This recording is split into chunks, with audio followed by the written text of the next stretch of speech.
Rafa, muchas gracias por recibirnos aquí en tus estudios en Los Ángeles. Es un placer para nosotros que hayas aceptado participar para el Festival de la Estación. Es un movimiento que iniciamos en Fortín de las Flores, en Veracruz, en México. Y muy agradecidos contigo de que nos recibas por aquí. Gracias a vosotros. Su carrera es muy vasta. Tienes una cantidad de logros, de proyectos en los que has estado involucrado, has participado y con gran éxito, grandes reconocimientos. Pero me gustaría iniciar sabiendo un poquito de tus inicios, de tu historia. ¿Cómo iniciaste en este ambiente, en la industria de la música? ¿Qué fue lo que te movió a iniciar en este hermoso ambiente? Bueno, mi historia es un poco peculiar porque yo comencé con el espíritu y el ansia, como mucha gente en el mundo de la producción, de la ingeniería, de ser artista, de ser músico. Bueno, era músico y ser artista, tocaba la guitarra, era mi pasión desde muy jovencito. Yo desde los 7 años, de hecho hablaba de ello y decía que yo me iba a dedicar a esto, básicamente. Había un lado de mí que tenía claro que me iba a dedicar a algo relativamente artístico, ¿no? Algo relacionado con el arte. Y fíjate, el mundo de la ingeniería lo descubrí de una manera muy casual, porque yo cuando tenía 15 y 16 años, yo estaba siempre con este grupo y de repente nos vemos en un estudio de grabación grabando un disco, sin tener ni idea de lo que representaba, ni cómo se hacía, no conocíamos ni siquiera la figura del ingeniero o la figura del productor, no sabíamos que existía nada de eso. Y yo fui parte de esa experiencia como invitado, pero fui parte de toda esa experiencia y la verdad es que me marcó inmensamente. Desde entonces yo creo que se convirtió un poco más en obsesión, no solamente musicalmente, sino a nivel de industria, todas las diferentes facetas que existían. Incluso algo que no he contado nunca en ninguna entrevista y casualmente hace una semana alguien me recordó cuando hice esta última entrevista fue, pero ¿tú te acuerdas cuando creamos esa radio pirata? Creamos una radio pirata cuando teníamos solo 15, 16 años y nos la cerró la policía, no sé cuántas veces, nos la cerraron. Y era parte de ese viaje, de ese ansia de estar creando, de estar mostrando al mundo. Lo considerábamos algo tan importante, esencial en nuestras vidas. Lo respirábamos todo el tiempo, por eso hacíamos lo de la radio. Yo tenía mi propio programa de rock. No sé si alguien alguna vez lo habrá grabado, pero lo hacía con 2 amigos y éramos los DJs y hacíamos nuestros comentarios y poníamos discos. Fue una etapa realmente apasionante. Y a partir de ahí, mi familia migró aquí. Estuvieron viviendo entre San Diego y México. Okay. Y cuando ellos migraron, yo migré temporalmente con ellos, pero no me quedé. Regresé a España y estuve un tiempo más allá. Y seguí con mis ambiciones musicales, pero en ese periodo llegué incluso a estudiar parte de la carrera de medicina, que no la acabé. Hice casi 4 años de la carrera, pero siempre con la música. De hecho, en la universidad la gente me conocía por la música. La gente me conocía porque cada vez que se organizaba una fiesta, o eran las fiestas de midterm o las del final de curso, etc., yo iba con la gente del equipo de sonido y armábamos el sonido y hacía, ¿sabes? Poníamos la música. Lo tuve siempre en mí. Y a partir de ahí, obviamente, hice muchas giras. Y trabajé en todas las posibles posiciones que existe en una gira, desde front house engineer, monitor engineer, el que hace los monitores, el que hace el sonido general, stage manager, tour manager, production manager, you name it, todo, hice un poco de todo.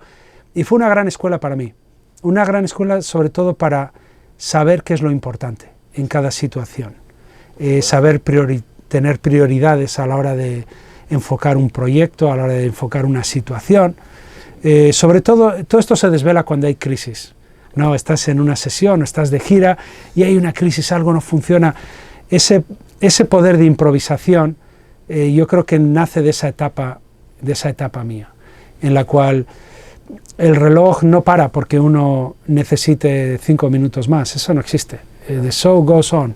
Esa es la filosofía y es lo que es. Y ya a partir de cuando estuve haciendo, no aún terminando, pero muy enfocado en mi carrera de medicina también, un día de la noche a la mañana tomé la determinación de dejarlo en seco, de cero, ¡pum!, y dedicarme solo a la música. Fue algo así tan radical como lo estoy describiendo. Un día, me acuerdo además del día, me acuerdo incluso dónde estaba, tomé la determinación y dije, se acabó, me voy a dedicar a la música. Y dejé la carrera. Ese día ya no volví al campus ni un día más. Y busqué la metodología y seguí, ahí es donde me puse a trabajar mucho más duro haciendo giras para conseguir dinero, etcétera, para poder venirme para Estados Unidos, que era mi sueño venir, quizá una de las grandes mecas de la música, que es Los Ángeles. Nos has compartido algo muy importante, que es llegar a ese momento donde uno reconoce también sus virtudes, las aprecias y empiezas a abanderarlas gracias a tantas experiencias que te llevan a consolidarte. Así que me gustaría que nos compartas, desde tu punto de vista, cuáles son tus virtudes. Creo que hay que tener una habilidad a la hora de dejar espacio a los demás, saber cuándo dejárselo y cuándo no debes dejárselo. Y como digo, es un planteamiento muy estratégico, pero creativamente estratégico. No hablo de estratégico por ganar tiempo, a veces es parte de la estrategia, supone perder un montón de tiempo en algo que sabes que no lleva a nada, pero que es emocionalmente importante o para el artista o para uno mismo, o para establecer esa relación entre ambos, entre ambas partes, entre el productor y el artista. Y yo creo que más que nada es el saber creer en tu intuición, el tener una seguridad de que tu intuición te está diciendo lo correcto, de que tu intuición no te engaña. Alguien me bromeaba, y de hecho un productor muy famoso en su día bromeaba siempre en el estudio, y fue una de las grandes lecciones de vida para mí, y él decía, wow, en una sesión, en una situación, si algo huele a mierda, es que debe haber mierda en algún lugar, ¿ok? No nos engañemos, si huele a mierda, alguien se cagó, ¿no?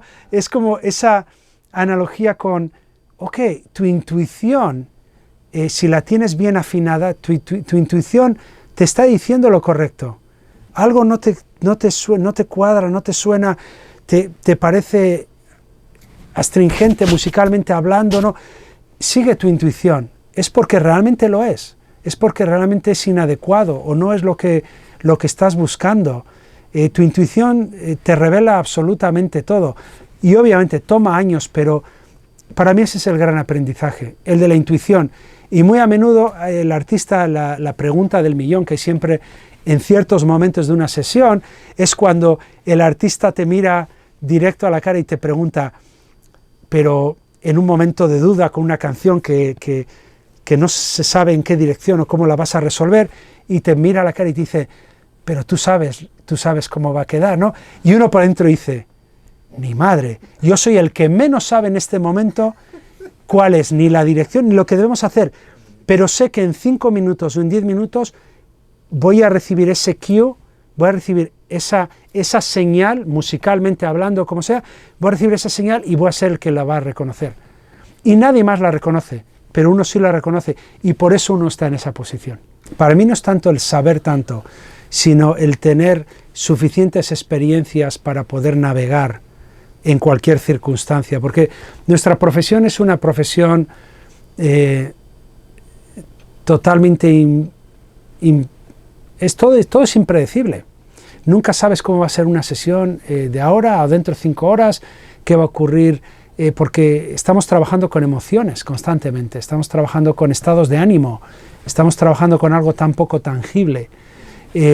Incluso la música, muy a menudo yo he tenido auténticas pesadillas durante toda mi carrera y toda mi vida, pero pesadillas existenciales, pensando, ¿pero qué estoy haciendo?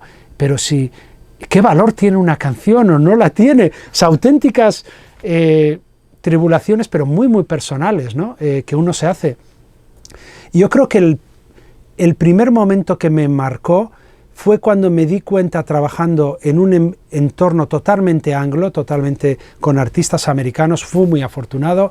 Desde el principio estuve trabajando, mis primeras sesiones fueron con los Red Hot Chili Peppers, con los Rolling Stones, con Natalie Cole, con David Foster, con infinidad de artistas impresionantes, Eric Clapton, con ese calibre de artistas, Tom Petty, y uno está ahí y de repente a uno le cae el 20 que dice, estoy aquí porque me merezco estar aquí. En cierta manera uno se autoatribuye su espacio y dice, no, estoy aquí porque seguramente no hay nadie que lo pueda hacer mejor que yo, en mi pequeña posición en ese momento, como second engineer, etc. Pero uno piensa, wow, estoy aquí porque doy la talla, porque de alguna manera me merezco estar aquí, etc. Ese es el primer momento de reconocimiento personal donde uno dice, ok, no estoy en el lugar incorrecto, no estoy haciendo las cosas incorrectamente. Luego, a título ya profesional en cuanto a los skills, a las habilidades que uno tiene, yo creo que el siguiente momento viene cuando alguien te da ese voto de confianza, pero ya con un alto nivel de riesgo. Cuando un artista dice, no, eres tú.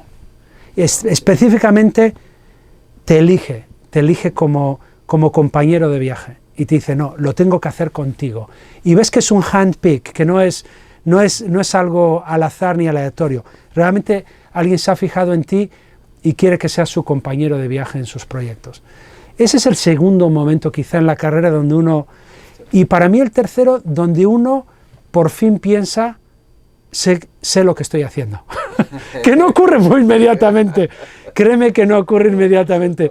Ocurre a lo mejor una década después. Ocurre mucho tiempo después, y a alguna gente le ocurre 15 años después o 20 años después, pero no importa cuándo ocurra. Esa es la realidad. Estamos lidiando con algo que es muy subjetivo. Cierto. Y que es algo que uno tiene que aprender a reconocer uno mismo y disfrutarlo uno mismo. Y hasta que no llega ese momento, uno no supera esa barrera y se eleva a sí mismo en su búsqueda y en lo que uno puede llegar a lograr con sus habilidades. Porque todo esto además luego se transmite a la gente con la que estás trabajando. No se queda en el entorno de uno mismo, es un aura que proyectas y de alguna manera el prójimo se hace cómplice de lo que tú provocas y viceversa. Es una comunicación doble. Ahí es donde yo sí me considero muy, muy afortunado de haber trabajado con gente que no solo era talentosa, sino que además era muy dadivosa. Era gente que sabía compartir lo que tenía y tenía ese código de honor y tenía esa gentileza, ¿no? Sí. De compartirlo y sin tener por qué hacerlo. Sí. Pero les nacía, era así. Por eso alguna gente es tan grande, ¿cierto? Porque tiene eso en sí, más allá de sus éxitos, ¿no? A Keith Richards no le hace grande solamente que sea miembro de los Rolling Stones, es su actitud, es su personalidad, es cómo trata a la gente, etc. Y yo, por ejemplo, él fue uno de esos personajes, cuando lo conocí por primera vez, pensé, wow, aquí hay una cámara escondida, no puede ser que este personaje me esté tratando con tanta estima y y luego te das cuenta, no, es parte del proceso comunicativo, y es donde él en un momento dado se reconoce que esa otra persona es retroactivo, digámoslo. Sí. Se alimenta a esta gente, y me lo dijo otro artista en otra ocasión. Me decía que a veces se confunde esa dadivosidad puramente con ser un buena onda, con ser un gran tipo, etc. Y dice, no, la mayoría de la gente que es muy talentosa y es muy dadivosa, al mismo tiempo son vampiros que buscan esa reciprocidad y buscan alimentarse también de ese otro talento. Y es muy, muy cierto, sí. Es muy cierto, yo lo he visto recurrentemente a lo largo de mi carrera. Como nos has contado, sabemos que tus inicios se dieron mucho en la industria americana, anglosajona, y también tienes grandes logros en el ambiente de la música hispana, la música latina específicamente. ¿Cuáles son las diferencias que tú puedes apreciar en esos dos sectores y que nos puedas compartir? Fíjate, cuando comencé a trabajar yo con artistas latinos hace ya casi 30 años, fue mi primer encuentro. De hecho, te voy a decir, el primer artista latino con el que trabajé ya puramente aquí latino en Los Ángeles fue Luis Miguel. De hecho, fue el primero con el que trabajé jamás y yo no tenía ni siquiera bien claro quién era. He de ser absolutamente honesto. Yo venía más de un mundo del mercado anglo, el mercado americano, el mercado inglés, que era lo que yo había absorbido toda mi vida, y sabía quién era, obviamente, pero no sabía cuál era su posicionamiento de mercado. No sabía la importancia que tenía su carrera a nivel de industria en el mercado. Por otro lado, yo creo que eso me ayudó también. Colateralmente me ayudó a no verlo con, no sé, a no categorizarlo de una manera específica, sino que era sin más, era un challenge, era un reto, decir, wow, hacer el mejor disco posible con ese artista. Pero a lo largo de los años, lo que he descubierto con el mercado latino, que el mercado latino es un mercado universal. No hay ningún mercado, ninguno, de ningún país, que incluya todos los posibles estilos musicales, ritmos, y hablo de ritmos autóctonos. Por ejemplo, analizas la música mexicana, los ritmos, la música colombiana, la diferencia entre la música del Pacífico, la del Atlántico, la riqueza de ritmos. O sea, es algo realmente apasionante y de verdad que no existe en ningún otro país o comunidad como tal del mundo. Las músicas de cada país se rigen por una serie de modas también, etcétera, pero es que en el mercado latino ha habido de forma simultánea 30 modas diferentes. O sea, modas autóctonas y modas regionales y modas que involucran incluso a países completos, pero ha habido modas que han creado tendencia, una tendencia muy específica, pero no a lo largo del tiempo, simultáneamente. De verdad que eso no ha ocurrido en ningún otro país. Por ejemplo, en Estados Unidos sí que existe la música, lo que se considera Americana Music, lo que se considera más el folk, lo que se considera el country music, etc. Sí que hay ciertas tendencias, pero con la riqueza que existe y diversidad que existe en el mercado latino, ninguna. Y más aún, el mercado latino además absorbe todas las tendencias de todos esos otros países al mismo tiempo. Entonces es como un ejemplo multidimensional de todo. En un pequeño paquete está absolutamente todo. Está el mundo de la música. Es como en un mismo paquete. Aquí lo tienes. La música latina es el universo musical. Y es cierto, es totalmente cierto. Incluso otros productores, ingenieros americanos, ingleses, cuando han tenido la oportunidad de trabajar con artistas latinos, se han dado cuenta de eso. Ese es el primer comentario que siempre mencionan. ¡Wow! He descubierto algo increíble, y te lo dicen como si fuera un descubrimiento, cuando ha sido algo que hemos disfrutado de ello durante muchas generaciones, ¿no? La mayoría de tus proyectos han sido en la industria de la música y con artistas muy importantes, tanto en el ambiente latino como en el ambiente anglosajón. Pero también hay un sector que nosotros apreciamos mucho, que son los músicos independientes, los artistas independientes. ¿Cuál es tu visión de lo que estamos enfrentando ahorita, los retos que tenemos y recomendaciones que podrías hacer precisamente a este sector de música independiente? Sí, yo creo que sobre todo el músico independiente o el artista independiente o el grupo independiente, lo que tiene que aportar sobre todo es su ingenuidad, muy a menudo, como lo mencioné antes. Esa ingenuidad creativa es el arma más fuerte que tiene ese artista. Porque en el momento en que su arte se homogeniza en el espectro global de la música y a uno lo hacen sonar muy parecido al que está de moda o al otro, al de más allá, a veces se pierde la esencia por la cual llamaban la atención. Ese artista llamaba la atención por unas circunstancias muy, muy específicas. Y es un arte crear una evolución en un artista sin cambiarle su esencia. Es un arte, pero es algo muy, muy importante en la industria y muy a menudo lo que ocurre con los nuevos artistas es que los intentan cambiar demasiado rápido antes de que te hayan podido mostrar qué son realmente a través de una grabación. También, obviamente, el aspecto de la grabación es un challenge impresionante, es un reto impresionante para un nuevo artista.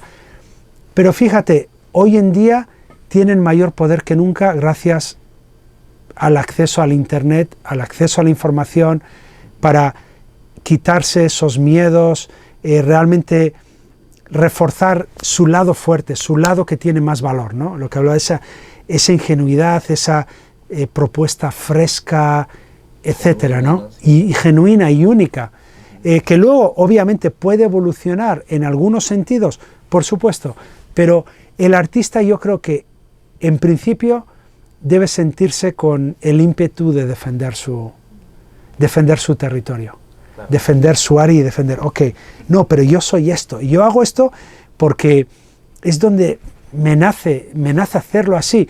Y luego si hay evolución, qué bueno si hay evolución, pero hay una diferencia entre evolución y cambio repentino solamente por el hecho de conformar a un esquema de mercado.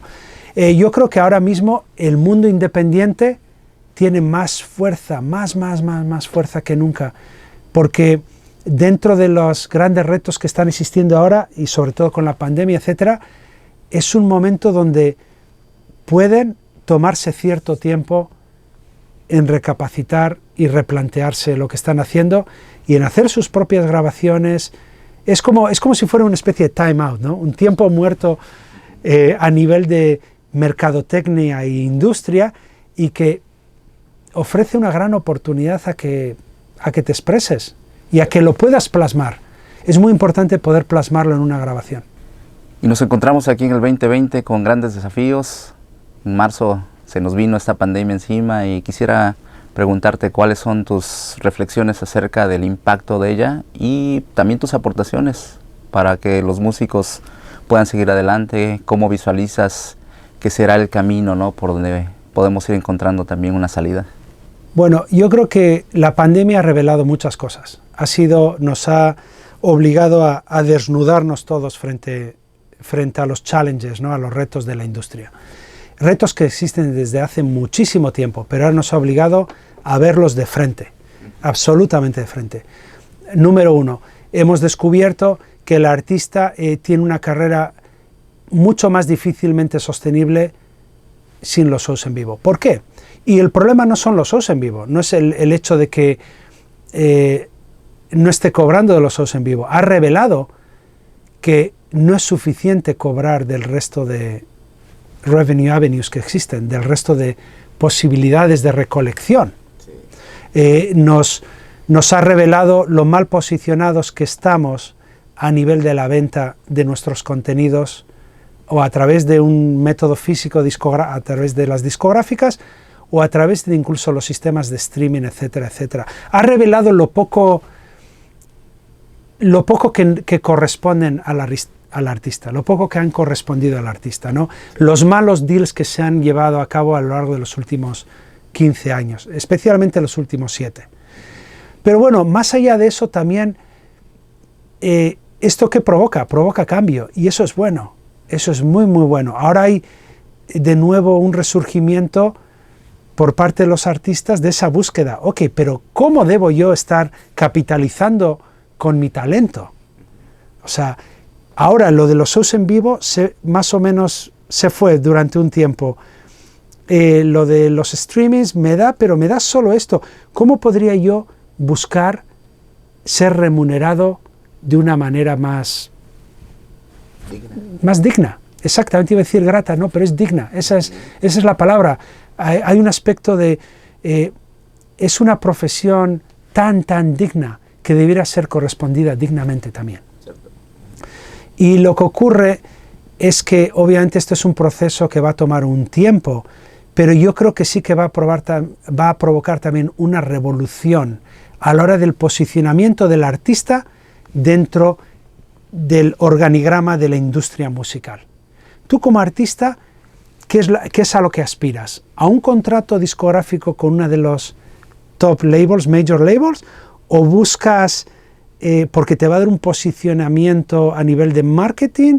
¿O cuáles son los factores que están en juego? Ya lo evalúas de otra manera. Ya comienzas a ver que ahora mismo estar firmado con una discográfica no es necesariamente un salvavidas para la carrera de nadie.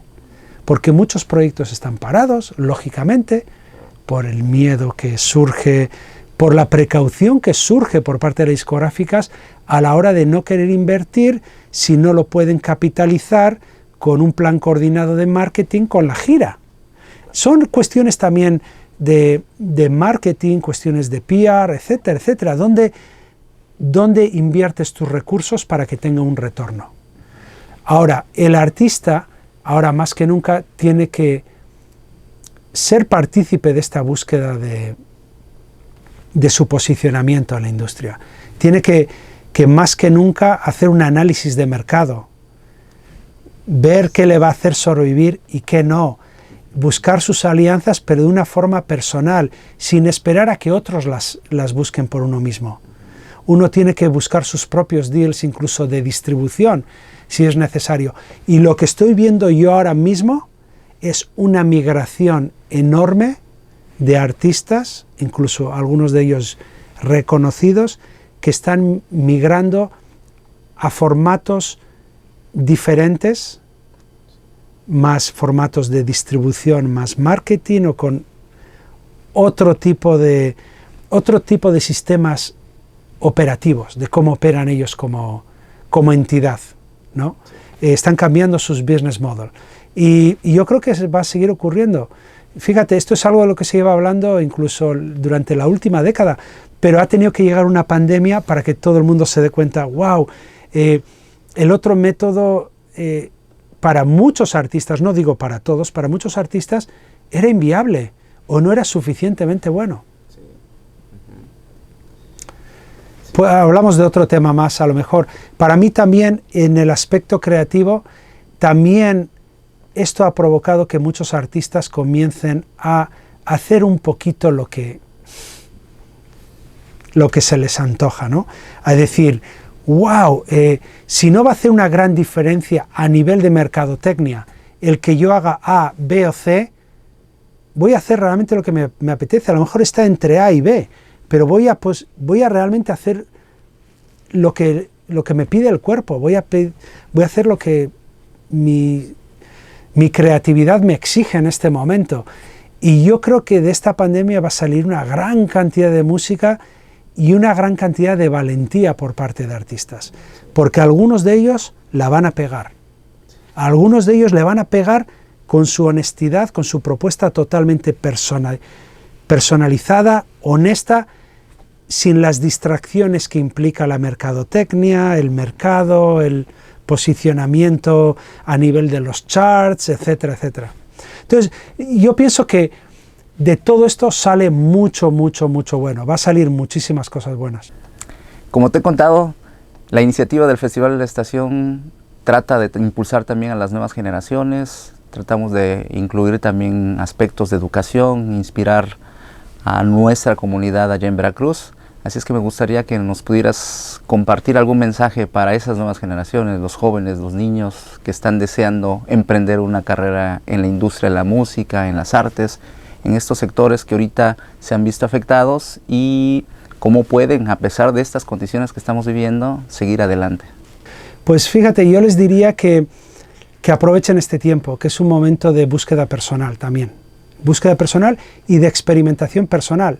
Es el momento idóneo para que intenten cosas, para que prueben cosas, porque como hablaba antes, ¿no?, de este tiempo, entre comillas, de sin paz, ¿no?, de medio muerto, de pérdida de comunicación humana con otros, es un momento de redescubrirse a sí mismo, de descubrir las inquietudes que tiene uno mismo, de descubrir lo que le apasiona a uno, y yo diría que se dejen guiar también por sus deseos. Yo nunca me hubiese dedicado a la música, nunca, si hubiese escuchado a la gente alrededor mío.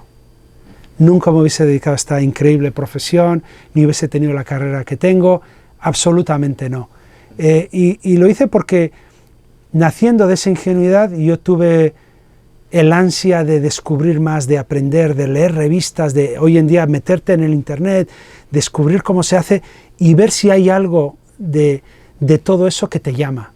Realmente intentar buscar esa llama, ¿no? Y decir, wow, esto puede ser para mí. O sea, disfruto incluso de lo que puedo ver en el internet, de lo que se me presenta, de la dinámica de lo que es ser un creador, de hacer música, es lo que le diría, que aprovechen este tiempo, de hecho, para descubrirse a sí mismos. Oye, a mí me encantan todas tus facetas, ¿no?, que me has compartido, y me gustaría también que le compartieras a nuestra audiencia pues tus deseos y los otros proyectos en los que estás involucrado. ¿Qué es lo que hay también en común entre ellos? Yo sé que tú tienes grandes cualidades como ser humano y vas persiguiendo, por supuesto, en cada uno de tus proyectos ese lado honesto de ti como persona. Así es que ojalá nos puedas compartir un poquito. Sí, para mí todos los proyectos en los que yo me involucro son alguna forma de expresión, básicamente, una expresión de algo que yo tengo que decir, o una forma de comunicación, ¿no? Una forma de comunicarte a través de un intermediario. El intermediario es el producto que estás creando, ¿no? Bien sea una canción, o bien sea un vino, o bien sea incluso aunque fuera una máquina, estás fabricando una máquina o estás conceptualizando qué hace una máquina y cómo puede servir al usuario. Y todo tiene varios componentes. Tiene un componente de alquimista, digamos, ¿no? Como un alquimista, todo tiene un componente que es más empírico, ¿no? Que es como más requiere cierta técnica para lograrlo, pero luego todo lo que creas, bien sea un vino, o bien sea, como digo, una canción, o una máquina, o un documental, o una película en lo que te involucres, todo tiene que tener alma, de alguna manera. Todo tiene que tener su propio espíritu y tiene que ser capaz de captivar el espíritu de otra gente, del que va a ser el consumidor de ese. Entonces yo creo que como parte del proceso creativo utilizamos las mismas herramientas para hablar de un vino, o hablar de una canción, o hablar de una propuesta audiovisual, ¿no? La estética de una escena y hay mil factores que influencian. No solo la escena, es la iluminación y cómo varía, y esto, y al mismo tiempo el diálogo entra y dices ¡wow! Y ahí has logrado un momento mágico que captiva al oyente y lo hace querer consumirlo, querer esparcir, y no solo querer consumirlo, le provoca una emoción. ¿Okay? Yo, por ejemplo, nunca he entendido a la gente que no se emociona muchísimo por las cosas, ¿no? Yo me emociono muchísimo por las cosas, ¿no? La gente dice, has visto una escena de un no sé qué, y que no tiene que ver con nada, es un anuncio de coches, de no sé qué, pero hay algo ahí que te emociona y casi te hace llorar, ¿no? Y dices, pero esa es la clave de todo lo que hacemos. A veces hay que hacer llorar hasta con un anuncio de coches. Hay que saber cómo captar, cómo comunicarse, cómo poder conectar con el oyente, o con la gente que lo esté visualizando, y hacerle sentir una emoción y sentir que, wow, pues yo me siento así, ¿no? Sí. Luego, puede tener una razón comercial detrás, ¿no? El que luego vayas y te quieras comprar ese coche, ese carro, ¿no? Pero todo es arte, sí. Todo es arte. Hay arte hasta en la mercadotecnia, pero uno tiene que saber qué proyectos son afines a uno, y por ejemplo yo no haría todo lo que se me plantea, ni mucho menos, pero me provoca todo lo que acaba teniendo alma, y todo lo que va a poder comunicar a una tercera persona, y a una cuarta, y una quinta, y una sexta. Es como esa ansia de universalizar tu mensaje, ¿no? Si a mí me emocionó, quiero que le emocione a todos, ¿no?